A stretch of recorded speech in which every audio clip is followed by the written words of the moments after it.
एक बार की बात है, सारा और टॉम नाम का एक युवा जोड़ा था जो एक नए घर की तलाश में थे। उनकी नजर एक पुराने, परित्यक्त घर पर पड़ी जिसके बारे में कहा जाता था कि वह भूथा है।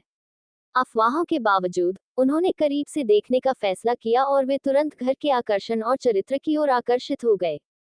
जैसे ही उन्होंने घर की जांच की, उन्होंने अजीब चीजें घटित होती देखी। दरवाजे अपने आप बंद हो जाते थे और उन्हें दीवारों से अजीब सी आवाजें आती थीं।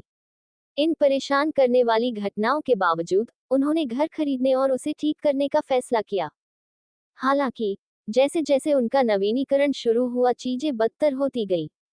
सारा और टॉम लगातार अजीब और डरावने अनुभवों से पीड़ित थे, भूतिया आभास से लेकर अस्पष्ट शोर तक। उन्होंने गड़बड़ियों को नजरअंदाज करने और अपने नवीनीकरण को जारी रखने की कोशिश की, लेकिन भूतिया स्थिति और अधिक तीव्र होती गई।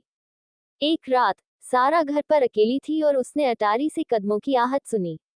वह सावधानी से सीढ़ियां चढ़ी, तभी उसने पाया कि उसके सामने एक भूतिया आकृति खड़ी है। भूत ने उसे बताया कि घर पवित्र मूल अमेरिकी भूमि पर बनाया गया था और उस भूमि की आत्माएं क्रोधित थीं।